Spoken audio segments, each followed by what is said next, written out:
Hello everyone. आज का हमारा विषय है फाइनेंशियल स्टेटमेंट। फाइनेंशियल स्टेटमेंट को करने के लिए सबसे पहले इसका मीनिंग का पता होना बहुत ज़रूरी है कि फाइनेंशियल स्टेटमेंट होता क्या है और इसकी ज़रूरत क्यों पड़ती है। फाइनेंशियल स्टेटमेंट को हिंदी में वित्तीय विवरण कहते हैं। वित्तीय विवरण से आशय उस विवरण से है जिसमें एक व्यवसाय की एक वर्ष के अंदर कितना उसने प्रॉफिट किया है, कितना उसने लॉस में गई है, उसकी इस समय क्या स्थिति है, किसी कंपनी की एक साल के अंदर काम करने के बाद उसे कितना प्रॉफिट हुआ है, उसे कितना लॉस हुआ है, उस सभी प्रकार का विवरण तैयार करना एक फाइनेंशियल स्टेटमेंट विवरण कहलाता है। कंपनी ने एक साल के अंदर कितने इनकम प्राप्त की है, किस किस से क्रय किया है, किस किस से विक्रय किया है, वे सभी बातें इस फाइनेंशियल स्टेटमेंट के अंदर होंगी। फाइनेंशियल स्टेटमेंट को बनाने के लिए 3 भागों में बांटा गया है: trading account, profit and loss account और बैलेंस शीट। और इन तीनों के ही परफॉर्मे हैं। पहले हम इनके थोड़ा सा मीनिंग कर लेते हैं कि ये ट्रेडिंग अकाउंट क्या होता है, प्रॉफिट एंड लॉस क्या होता है, बैलेंस शीट क्या होता है, फिर इसके बारे में फुल करेंगे। जैसे कि ट्रेडिंग अकाउंट, पहले नंबर पर ट्रेडिंग अकाउंट। ट्रेडिंग अकाउंट को हिंदी में कहते हैं व्यापारिक खाता। व्यापारिक खाते के लिए इसमें एक नॉर्मल सा विवरण लिखा जाता है जो कि आम सा खर्चा होता है कंपनी के लिए, लेकिन होता तो फिर भी खर्चा है, उससे भी इनकम तो आती है।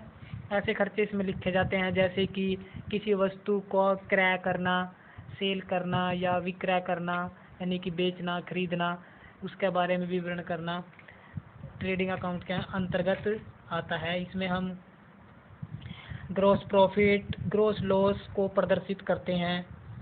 उसके बाद profit and loss account. Profit and loss account में डबल साइड होती है, एक क्रेडिट साइड होती है, डेबिट साइड होती है, ठीक है। जो इसमें हम net loss and net profit निकालते हैं। तीसरा बैलेंस शीट। बैलेंस शीट हमें यह बताती है कि कंपनी का कितना बैलेंस बच गया है, कितना प्रॉफिट हुआ है और कितना लॉस हुआ है। ये अंत में कंपनी की बैलेंस शीट तैयार की जाती है।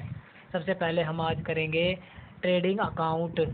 ट्रेडिंग अकाउंट जैसे कि इसका परफॉर्मा बना है, आगे देखते हैं कैसे है इसका परफॉर्मा। ये देखो, ये ट्रेडिंग अकाउंट ऐसे बनता है। इसे हिंदी में व्यापारिक प्रारूप कहते हैं, ठीक है। ऐसे इसका परफॉर्मा बनता है। इसकी 2 साइड होती है, एक डेबिट साइड होती है, एक क्रेडिट साइड। तो इसमें पार्टिकुलर्स होते हैं, अमाउंट, ये आइटम पार्टिकुलर्स की है, ये पार्टिकुलर्स की अमाउंट है, ये भी अमाउंट है, ठीक है। सबसे पहले इसकी जो आइटमें होती हैं वे सारी की सारी याद करनी होती हैं। याद करेंगे तभी माइंड में आएगा क्वेश्चन करते वक्त कि कौन सी आइटम ट्रेडिंग की है, कौन सी आइटम प्रॉफिट की है और लॉस की, और कौन सी बैलेंस शीट में जाएगी, ठीक है। तो ये याद करनी पड़ेंगी। इसमें लिखा है यहाँ पर ट्रेडिंग अकाउंट। उसके बाद लिखा है for the year ending, year के अंत में क्या कंडीशन रही है, यानी कि ईयर क्या चल रहा था उस समय, 1 अप्रैल 2009 या उसके बाद 31 मार्च 2010, जो भी डेट होगी वो आपको यहाँ डालनी होगी जो क्वेश्चन में दी होगी, ठीक है। ये अभी इसका परफॉर्मा है, ठीक है। ये सभी आइटमें याद करनी है। डेबिट साइड की आइटम है ये क्रेडिट साइड की आइटम है। क्रेडिट साइड इसके बहुत कम आइटम है, जैसे कि बाय सेल लेस करने से सेल रिटर्न, जो हमने सेल किया हुआ माल है वो कई बार वापस आ जाता है, तो वो हमने जो सेल किया है उसमें से लेस कर देंगे, ठीक है। इसे सेल रिटर्न होता है, इसे रिटर्न इनवर्ड भी कहते हैं। उसके बाद बाय क्लोजिंग स्टॉक होता है। ग्रोस